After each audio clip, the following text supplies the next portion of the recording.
बिहार विधानसभा चुनाव में अभी कुछ महीनों का वक्त बाकी है, लेकिन सियासी पारा गर्मा चुका है। महागठबंधन के साथ ही विकासशील इंसान पार्टी यानी वीआईपी ने तो सीटों को लेकर स्थिति स्पष्ट कर दी। वीआईपी के संस्थापक मुकेश सहनी ने बता दिया कि उनकी पार्टी 60 सीटों पर चुनाव लड़ेगी। विकासशील इंसान पार्टी की राष्ट्रीय एवं प्रदेश कार्यकारिणी के दूसरे दिन की बैठक मंगलवार को वाल्मीकि नगर कन्वेंशन सेंटर में हुई। बैठक में 12 एजेंडों समेत पार्टी कितने सीटों पर चुनाव लड़ेगी, इसका भी निर्णय लिया गया।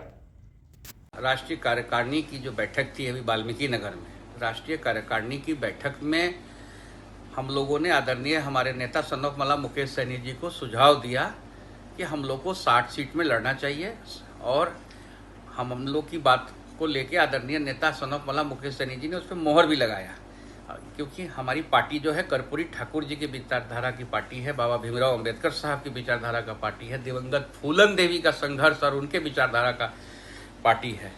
तो कर्पूरी ठाकुर जी हमेशा कहते थे कि जिसकी जिसकी संख्या भारी उसको मिले उतनी भागीदारी। तो आज हम 14% में भागीदारी है हमारा, जिसमें जातीय जनगणना में हम 10%, आदरणीय नीतीश कुमार जी का जो जातीय जनगणना हुआ था 4% उन्होंने गोल कर दिया।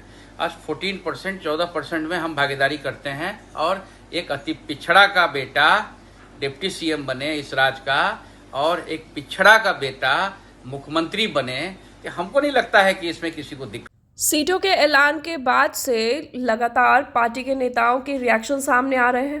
भाजपा और आरजेडी और कांग्रेस समेत कई नेताओं के इस ऐलान के बाद रिएक्शंस आए हैं। उन्होंने क्या बोला, आप सुनिए। बिहार में विपक्ष का ये जो महागठबंधन है, ये कोई सैद्धांतिक गठबंधन तो है नहीं, सिर्फ और सिर्फ ये इनके प्रकारेण सत्ता प्राप्त करने के लिए बनाया गया एक ठगबंधन है, राजनीतिक ठगबंधन।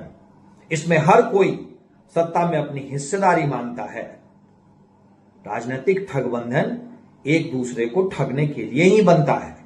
उसी का परिणाम है कि अभी चुनाव दूर है, पर अभी से ही इस ठगबंधन में दरार पड़नी शुरू हो गई है। कांग्रेस एक तरफ 70 सीट मांग रही है, तो अब सहनी साहब 60-65 सीटों की एक लंबी लिस्ट लेके बैठ गए हैं। भाई, जब बिना किसी सिद्धांत के आप साथ आएंगे तो ये खींचातानी तो होगी ही होगी।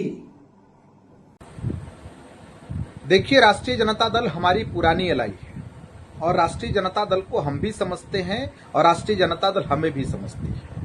पिछली बार के चुनाव में कांग्रेस पार्टी ने 70 सीटों पे चुनाव लड़ा था और इस बार के चुनाव में भी ऐसी अपेक्षा कांग्रेस पार्टी को है कि वो कमोबेश 70 सीटों पे चुनाव लड़े। अब चूंकि जो और भी एलआई पार्टनर हैं, उनका क्या डिमांड है और किस हिसाब से वो सीटें मांग रहे हैं, इससे कांग्रेस पार्टी का कोई लेना देना नहीं है और ना हमारा यह डिस्कशन है। महागठबंधन के अंदर की नूरा कुश्ती अब चरम पर है। पार्टियां हिस्सा मांग रही हैं। कभी कांग्रेस पार्टी 70 सीटों पर दावा करती है, वीआईपी पार्टी 60 सीटों की बात कहती है, वाम दल भी अपनी डफली बजा रहे हैं।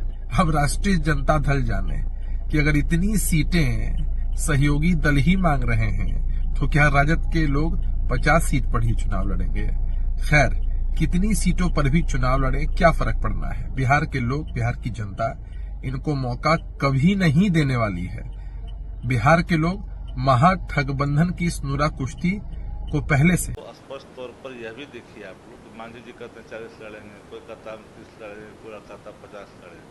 उधर भी बोलता है कि अल्टीमेटली क्या होता है, जो गठबंधन के शीर्ष नेतृत्व आपस में बैठते निर्णय लेते सबको उसको मानता है, लेकिन अपनी पार्टी की कार्यकर्ताओं को सबको मजबूत रखने के लिए, एक्टिव रखने के लिए, सशक्त करने के लिए लोग मांग तो करते ही हैं, करना भी चाहिए। हर को मांग कर चाहिए। कांग्रेस मांग कर रही है तो बीजेपी ही मांग कर रही है।